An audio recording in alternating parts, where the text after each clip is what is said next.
Well, we've just had probably one of the most emotional cutscenes ever within Call of Duty Zombies. And if you don't know what I'm talking about, then I'm talking about the ending of Blood of the Dead. Now, if you haven't seen this and you don't want to see it until you do the Easter egg for the first time, then click off this video now. But if you don't mind watching it for the first time here, or if you've already watched it, then I'm going to play this again for you, just so you know what's happening. I'm going to try and do my best to explain this, although there's so many things in this that do confuse me, so I'll probably make multiple videos on this, but I'll do my very best to sort of break down everything that has been said, and maybe in some way try and draw some sort of conclusion as to what's actually happening within this ending cutscene. So like I say, I'm going to play this right now for you, and if you've already seen it, then skip ahead a couple of minutes.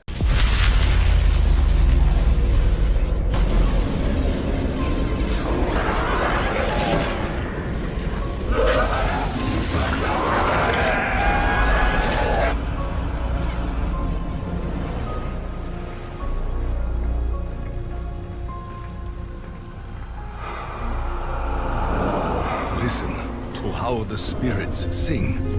They are free of this realm.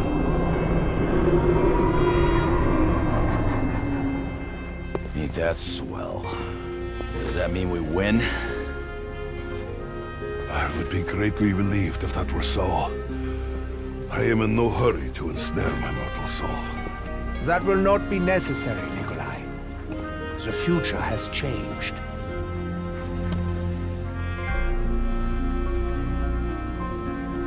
The Chronorium? Read it. Learn of your true calling. You must keep your soul. It will be needed to defeat Dr. Monty. Who?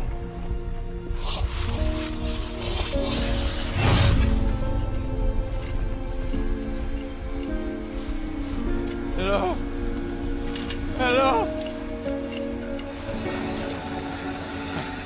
I am still here. Wait! My God. What have I done? I honestly thought you were going to let me bleed to death. It was so sad. The cycle is broken, Herr Doctor. As such, insurance policies are no longer needed. I wish I could tell you I was sorry, Edward. But I'm not. No! No, you can help me! You're a doctor!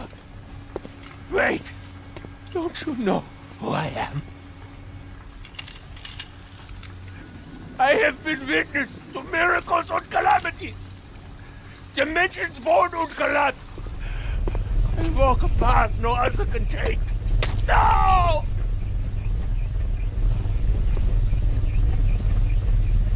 I want to be me. Someone who did all the hard work!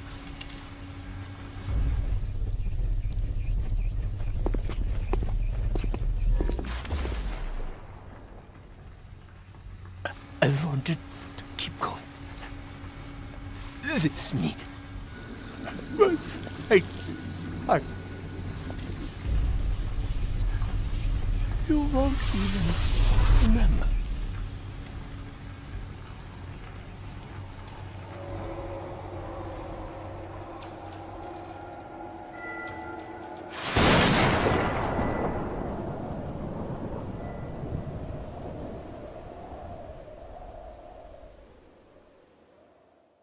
So the first thing you see within this ending cutscene is that you see a bunch of ghosts coming up from the zombies, and what this is showing you is that the map Mob of the Dead or Blood of the Dead, whichever one you want to think of it, this area as in Alcatraz is no longer stuck in the purgatory state, and instead the souls are set free, and Takeo even says himself that they are free from this realm. To how the spirits sing. They are free of this realm.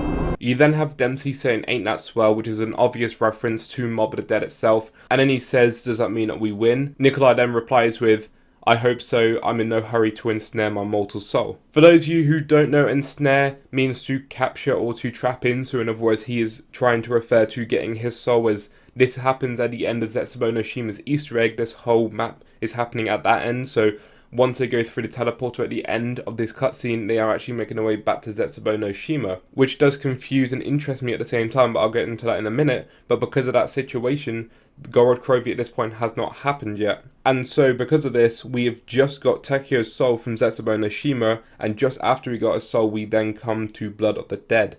And then when they leave at the end of this cutscene, they go back into Zetsubo no Shima, and then that's when they go into Gorod Krovi. The only soul at this point in time chronologically to get will be Nikolai's, and this is why Nikolai is saying he's in no hurry to ensnare his mortal soul. But then what you get right here is the premise Richtofen coming up to Nikolai, handing him the Chronorium, which Nikolai has full knowledge of, which surprised me really, because I wasn't 100% sure whether the other characters, apart from Richtofen, knew about the Chronorium. Like I assumed previously it was only really Richtofen who had knowledge of the Chronorium. But Nikolai gets the Chronorium and just says the Chronorium as if he knows what it is. He then starts opening it up and reading the knowledge inside, which as we know the Chronorium is read differently depending on who is reading the Chronorium.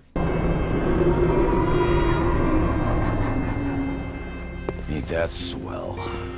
Does that mean we win? I would be greatly relieved if that were so. I am in no hurry to ensnare my mortal soul. That will not be necessary, Nikolai. The future has changed.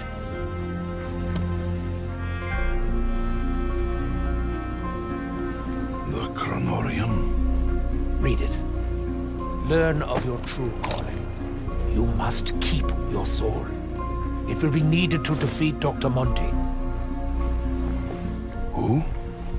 Richtofen then says to Nikolai that you must keep your soul, it will be needed to defeat Dr. Monty. Nikolai then responds with, who?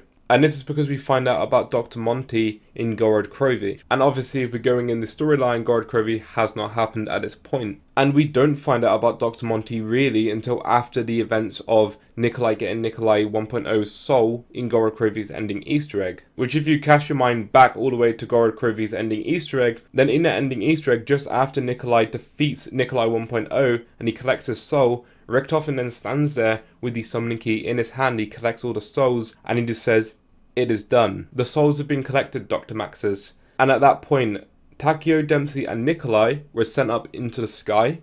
They were beamed up into the sky because their souls had been collected. However, Richtofen wasn't.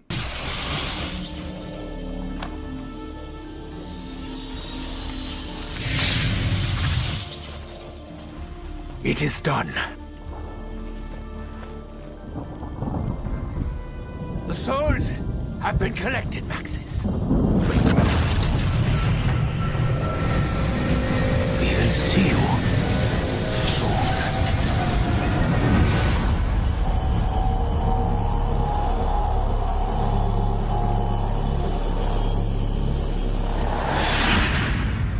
And I think maybe the reason his soul wasn't sent up was because of what happened in the end of the Blood of the Dead cutscene. But we'll just carry on with this cutscene for a second. We'll talk about that in a minute. You then see Richtofen being sucked up from his blood, and you at this point realise the meaning of the map's name, Blood of the Dead. And it's at this point you see the two Richtofens looking at each other, one in distress and one is about to die, and the other one, he doesn't care. Richtofen in the Primus suit then says to him that the cycle has been broken, therefore the insurance policies are no longer needed, which is really interesting because at the end of the Zetsubo no Shima's Easter egg, again, after they teleport back in the ending of the Blood of the Dead Easter egg, they go back to the Zetsubo no Shima Easter egg, and Richtofen says, and I can only assume it's going to be the one that survived in this ending cutscene, but Richtofen said that just called it an insurance policy in case we don't like where we end up. So in a chronological order, again, if we go from 1 minute Richtofen breaking the blood because he throws the vials on the floor, to then just after they teleport to then say that it's an insurance policy, he's sort of going back on his word.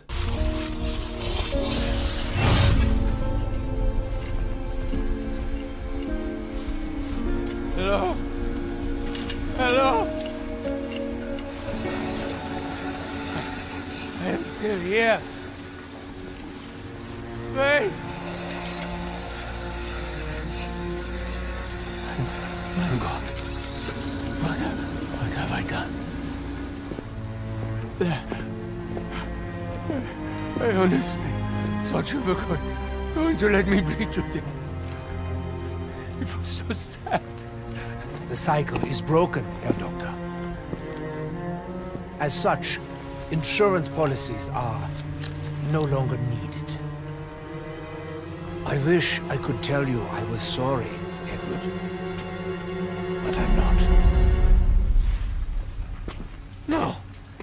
No, you can help me. You're a doctor. Wait. Don't you know who I am? I have been witness to miracles and calamities. Dimensions born and collapse. I walk a path no other can take. No!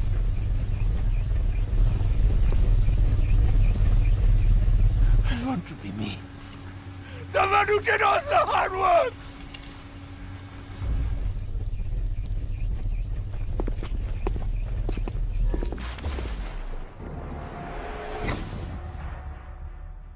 Okay, gotta admit, I didn't see that one coming.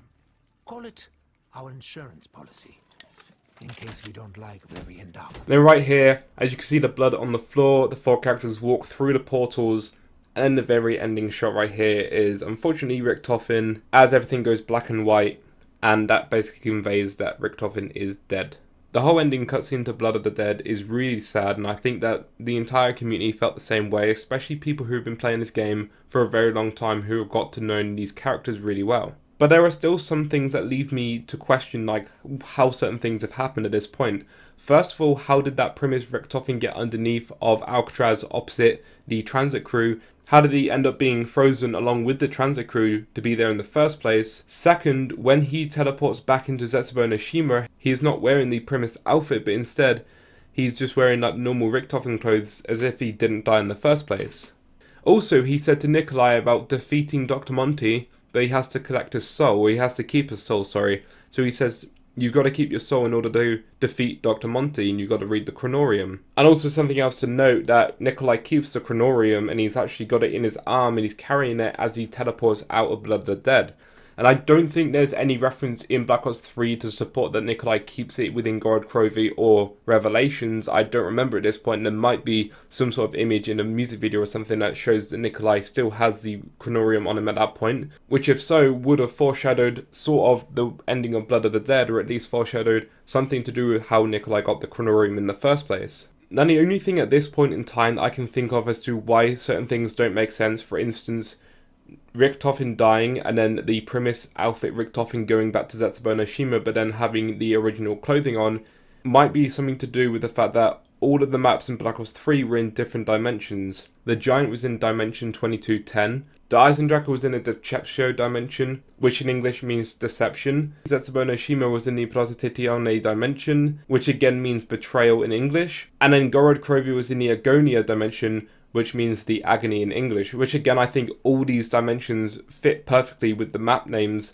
and I think because they're all in different dimensions, we're able to get continuity errors which we can explain just by saying that they're in different dimensions. Now another thing that really interests me with the Zetsubo no Shima's dimension, which again is called the Prototitione, which in English means betrayal, another thing that really interests me with this one after learning about the events that happened in Blood of the Dead is the fact that you see these characters walking away from Richtofen that they've known for God knows how many years, and they just walk away and let him bleed out in that machine as if it's nothing. They don't show any remorse or anything. And maybe that's also referring to not only Takeo being betrayed by the Emperor, but also the crew betraying Richtofen at the end of Blood of the Dead.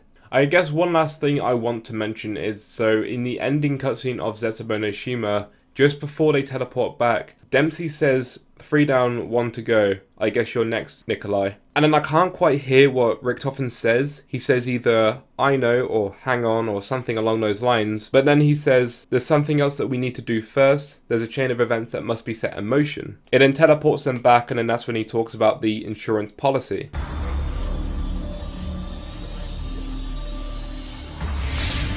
down, 1 to go. Guess it's you next, Nikolai. 9. There is something else we must do. There is a chain of events that must be set in motion.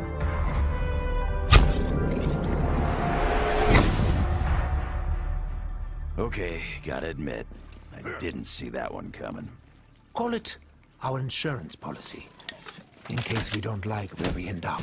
Now think about the intro cutscene for Gorod Krovi. They're falling from the sky, and again, this is in the separate dimension, which is Agonia. And then you have Tekio saying, this was part of your plan, Richtofen, and then Richtofen just replies, not exactly. So it leads me to wonder whether we were meant to go to the Agonia dimension and meant to go to Gorod Krovi and get Nikolai's soul, or whether Richtofen had a completely different plan in order to eventually defeat Dr. Monty, because if you remember it in Revelations, we never defeated Dr. Monty, but instead we actually defeated the Shadow Man. This was part of the plan, Richtofen! Not exactly! Like I said at the beginning of this video, there's a lot of things that confuse me still about this ending cutscene, so this isn't by any means a full breakdown, and this is only my interpretation of the whole thing, and I've tried to connect as many other maps as I can with the intro and outro cutscenes. We're looking at the Revelations ending cutscene again. There wasn't an awful lot I could really get to properly connect this in with Blood of the Dead ending, other than the obvious fact that you've got Primus Richtofen in both. Now do let me know down in the comments below if you've got anything else to add on to this, if you've got anything that you thought this meant to you that I didn't say, or maybe I said something that you don't agree with, then of course go ahead in the comments section below and start discussing about this, because I want to try and get as much of this understood as possible. If you like the video, go ahead and leave a like rating, and if you're new around here, then go ahead and subscribe to the channel for more zombies content. And I think with all that said, that's going to be it for the video, so thank you so much for watching, and I'll catch all of you in the next one. Peace out. If I could take you up in paradise, if you will tell me I'm the only one that you